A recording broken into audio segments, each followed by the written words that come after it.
Welcome to more World of Warships content from the Noble Cube. In this video, I'm looking at the Tier 5 Soviet cruiser, the Kotovsky.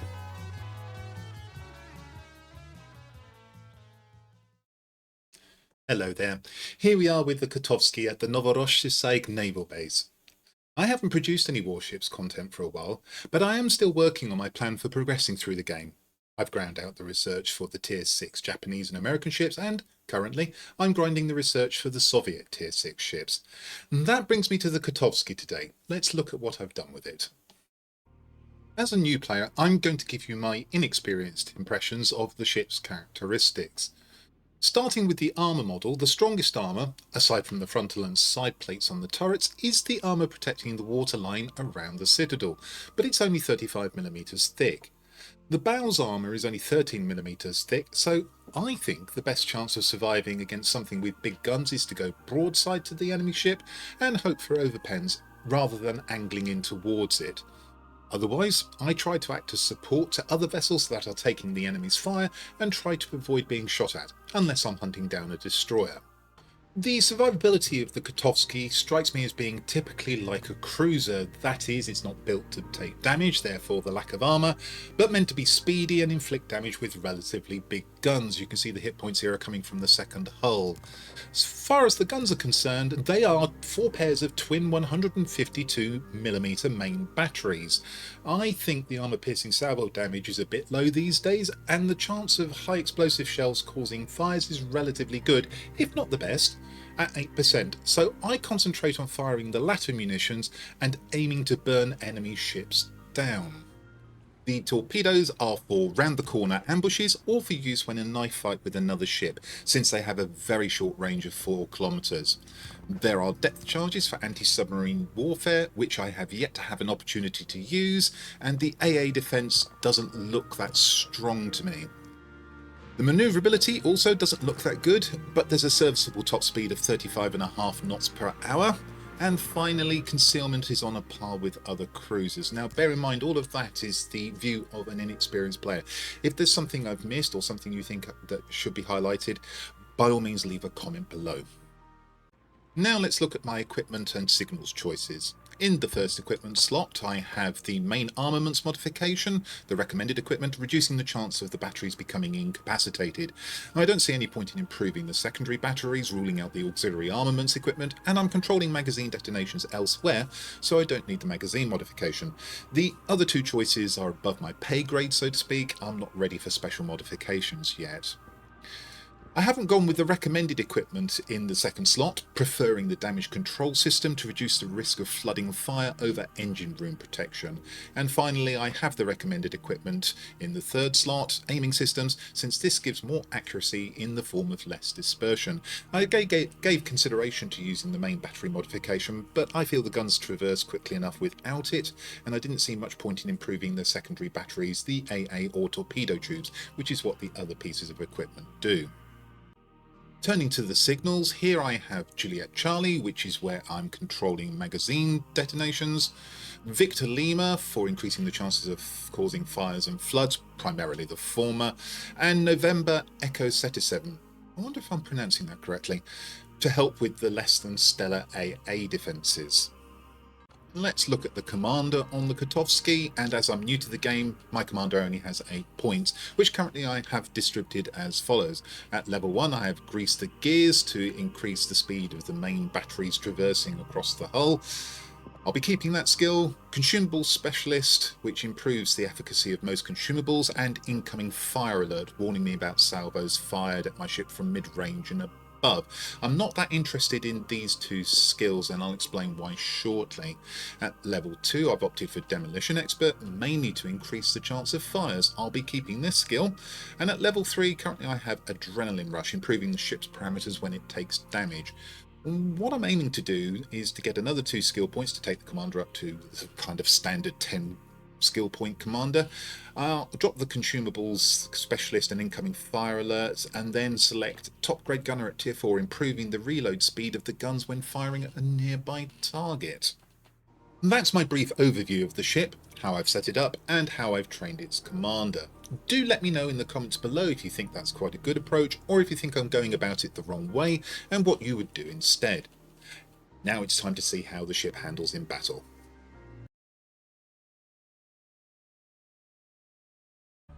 The map for the forthcoming battle is Solomon Islands, a low tier map, almost a training ground I would suggest. Domination style battle, so there'll be 3 cap points, and I'm unsurprisingly top tier.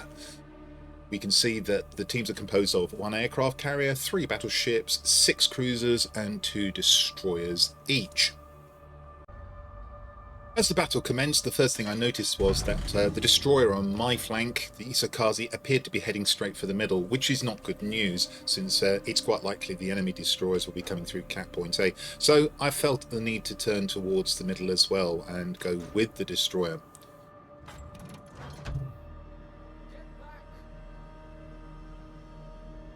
Need to avoid this cruiser in front of me. Focusing my guns on cap point A in case something does appear. Now there's some spotting going on beyond the island. That'll be from the aircraft carrier. I can see that the opposing aircraft carrier has planes over this side as well. Keeping an eye on that. And then suddenly I have a cheeky shot opportunity for a shot over the islands. And I aim really badly. That's really too high. Now I can only guess, as you'll see in a moment, that I must have hit the superstructure of what I was aiming at, because I actually do get a very tiny amount of damage. Very lucky there. And at this point I noticed that the Isakazi has doubled back, and that's good news now. So I swing the ship around, and as you can see the manoeuvrability is not great. And my original wish to attack cap point A now looks as if it's going to be realised, because the enemy have also been quite lackadaisical in coming towards the cap point. We have the Russian battleship there, sailing somewhat unguardedly without destroyer cover towards the cap point, coming into range. And now we just want to try and drop some HE shells, and at this point he realises he's made a mistake and actually turns to try and get cover behind the island. And as you can see, pretty rapid firing cruiser, and I like rapid firing ships.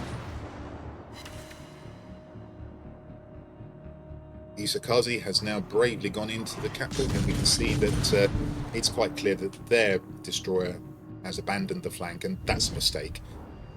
Talking of mistakes, I sail into the side of the map because I'm concentrating so hard on trying to land my HE shells on the Russian battleship. Briefly think about shooting at the Monte Cuccoli.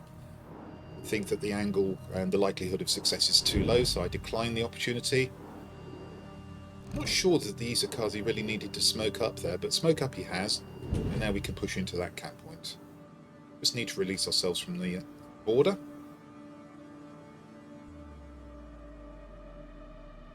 And really what we need to do is push this cap point, because the enemy has decided that they're not going to try and defend. And we see at the back at the moment of Omaha, it's a powerful hitting cruiser. Seems to be AFK. Well, I'm not too proud to take free damage, so I start firing at it. And maybe that's the reason the Isakazi smoked her, so he could keep it in view without being detected himself.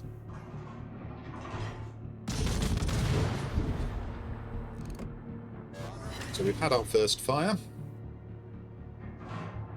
Shells are arcing nicely onto the Omaha.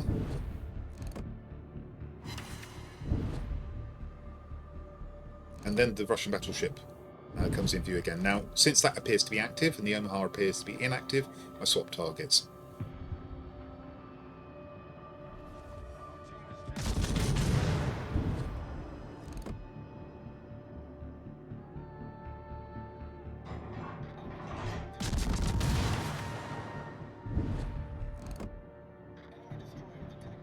So not much to say here at the moment. We'll just continue to aim at the battleship, trying to help my team whittle it down. Our Koenig is very close to it. See on my long-range shots, I need to improve my long-range shooting because I'm not leading quite enough. I'm actually having quite a problem with shooting long-range targets. I've been playing the Repulse quite a bit recently to earn some credits, and I noticed my shooting with that is pretty indifferent. Now I get confused here because the battleship manages to run into the Omaha, and I'm not sure really what ship I'm shooting at. And I end up making a mess of aiming, so I actually miss the back of the battleship. I don't hit the Omaha either. It's almost as if that collision has brought the Omaha to life. I know it hasn't, but suddenly the Omaha's on the move. Get another fire on the battleship finally. He is a bit closer, so my aiming's a bit better. Try and shoot at the midsection. A little bit behind. I'm trying to get another fire, and he's run into the border, so now he's just sitting duck. Now, I could have just kept firing at him, but I decided that we didn't want to let the Omaha escape, so I decided to change my target here. I'm well aware that the Omaha punches quite hard, so that's why I want it out. I think with the other ships here, we can finish off the battleship without my attentions.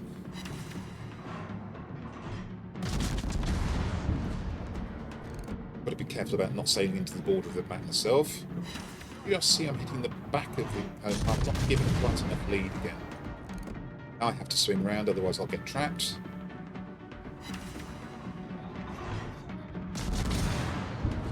Not getting lucky with the Omaha, and somehow the battleship has escaped. So I realise that I need to try and pay attention to that. Consider firing torpedoes, but then the battleship finally is destroyed, so I can go back to firing at the Omaha.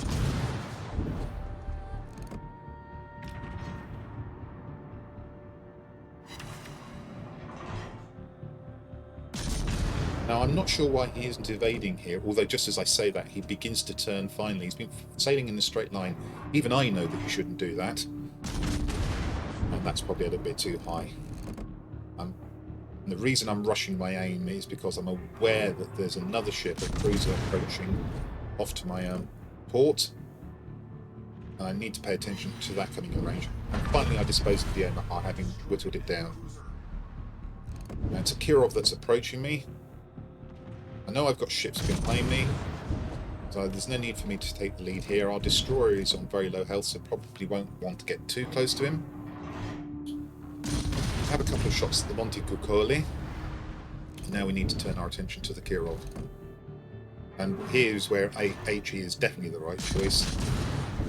Getting fired at by multiple targets here, I'm warned. Kirov hits me really hard to begin with, although I have a good salvo in on him as well. Swinging around so I can bring him towards my battleship, which I know is in the vicinity somewhere. Get another fire, swing around to avoid the border as well. Continue to actually aim quite well at this point. And then sail straight past the battleship. Now, I'd love to tell you that there was marvellous sailing on my part, but I had no idea the battleship was quite that close, so that was just a little bit lucky. Still, now with 3 ships firing at him, the Kirov really hasn't got long to live, and I'm not even his primary target anymore. I can just keep whittling him down. Looking for those fires. We've had 6 of them so far. Not sure where those shots went.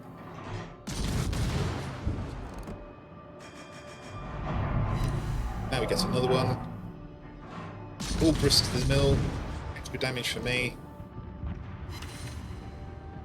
And yet another fire. So the Kirov now is very quickly losing health under the attentions of myself and my teammates, especially as I'm getting fires on him.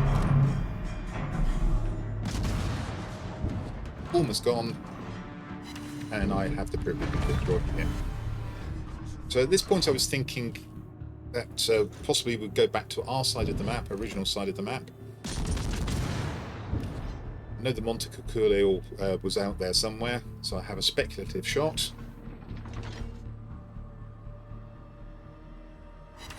And lo and behold, I hit him. Lucky shot. I decide I'm going to stay on this side of the map and we'll go and try and set up a crossfire. Actually, it wasn't a Montecuccoli, it must have been this Italian ship.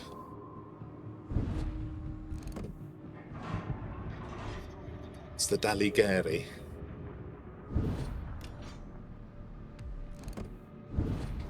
And at that point, we see a battleship going through the middle. And having really been in charge of this battle so far, this is the point at which my team begins to lose control. The enemy has got more hit points than us, fractionally. In fact, they've now got slightly less, but they've also got 5 ships. So they've made a comeback. It looks like they've already got Cap Point B. They look like they're going to capture Cap Point C as well. And they're 100 points ahead of us. So we need to do something here. We need to start whittling them down, or we're going to lose this battle. Now they do have 2 ships on very low health, and a destroyer which is on half health. So with luck, if we can get those down, we can tip this battle back our way. So I'm just going to speed up here, sail towards Cap Point B, see what we can start shooting at.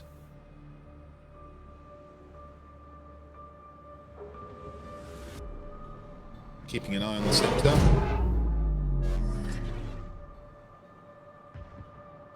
And as we begin to be able to view the central section, I was originally wanting to shoot at the Monte Coccoli. Now we'll bring it back to normal speed, and there we go, we've actually got a battleship in view.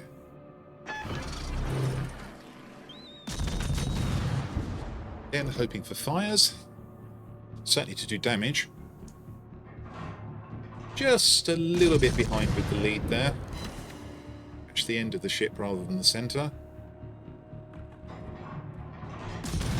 It's now, we're down to 4 ships and the enemy still has 5, so we're in trouble here. The only thing that's going for us is that we've actually got more hit points, so I really need to whittle these ships down. As it turns, the mistake where it's going was it straightens up, it didn't turn in as much as I thought, and then I see another ship. The Allighieri again. That's an easy target, so I decide to shoot at that. If we can get either of these ships down, we might be able to redress the balance.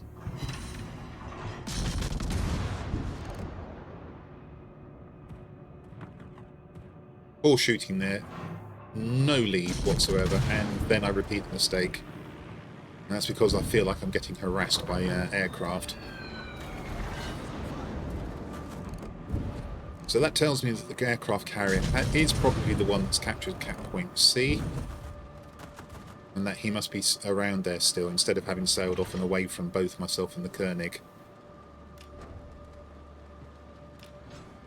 Now the other ships have managed to deal with the battleship and the Gallieri, I've just noticed it, so I've been pronouncing that correctly. In fact, no, the Gallieri has actually managed to get round behind the island, but the battleship has gone. But I have found the aircraft carrier, and that's what I'm going to concentrate on from now on. And unsurprisingly, the Hermes is going to concentrate on me because I'm a big threat. I tried to take out the lighthouse, accidentally hit the Hermes. I'm kidding, of course, I was trying to shoot at the Hermes. Managed to get another shot over the island and get fire on the Hermes again. I'm a little bit disappointed with this engagement as it develops. I don't get anywhere near as many fires as I was hoping for. The Hermes is now running.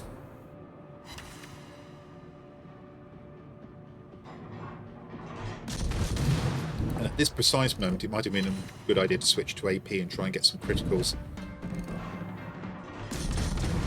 Managed to get round the corner of the island.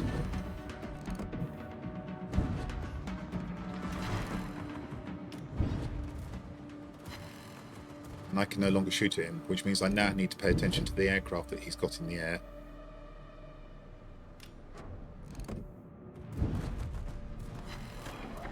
The incoming attack is quite a smart one. In order to avoid it, I have to turn to starboard, and in doing so I misjudge where I'm going. Here it comes. Swing in.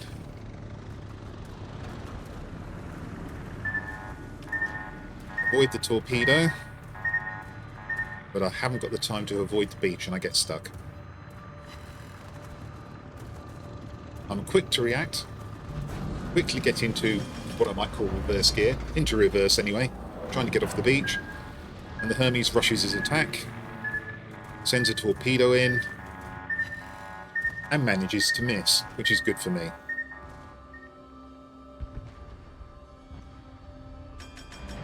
Now we're clear of the beach, I quickly go forwards again at full speed. As soon as the ship's inertia releases the ship, we'll get after the aircraft carrier again. Now the Allighieri has gone back into the centre and he's going to run smack into the Koenig, so unless he gets it with torpedoes, there's a good chance he's going to go down. He's got almost no health. I get the back of the Hermes and I get my 10th fire.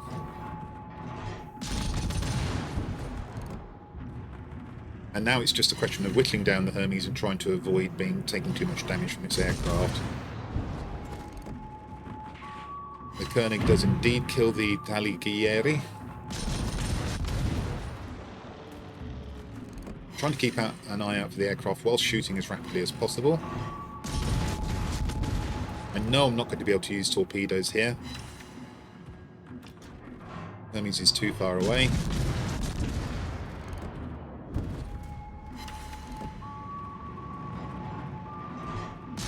Incapacitation there. And I lose my torpedo tubes, but having already realised I'm not going to be able to use torpedo tubes, there's no point in repairing them. Just shooting a bit behind. You can see I need to improve my lead with ships at the moment.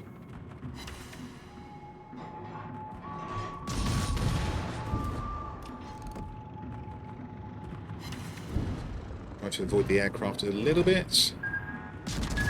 Get a shot in, check where the torpedo is.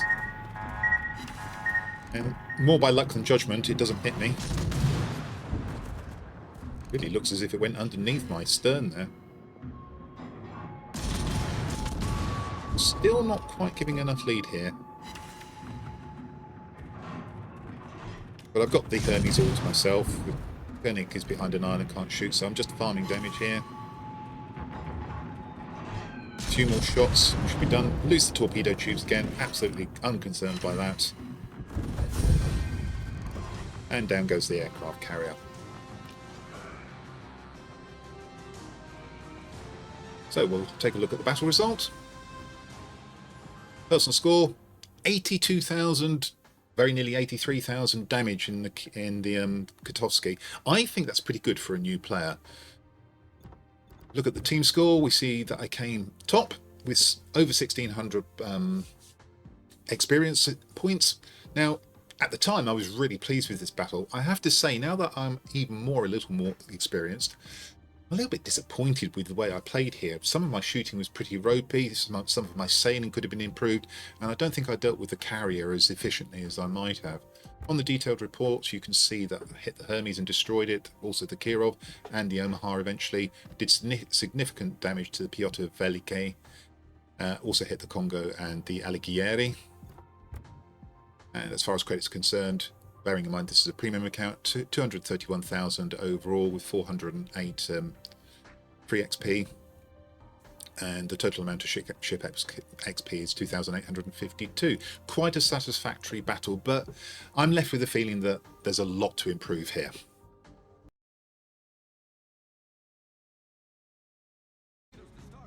There you have it. That's how I played the Kotovsky. I've since moved on to other ships, but perhaps one day I'll come back to this one and reassess how I would approach it. With respect to the battle, at the time I thought it was rather a good one, but even with only a few more hours and ships under my belt since I recorded it, I can see much room for improvement. I'm definitely going to have to improve my aiming before I get to the tier 6 ships. I hope you found the latest entry in my journal, so to speak, of my journey through World of Warships interesting, and I hope you'll come and see my future content. Until then, this is the Noble Q, signing off.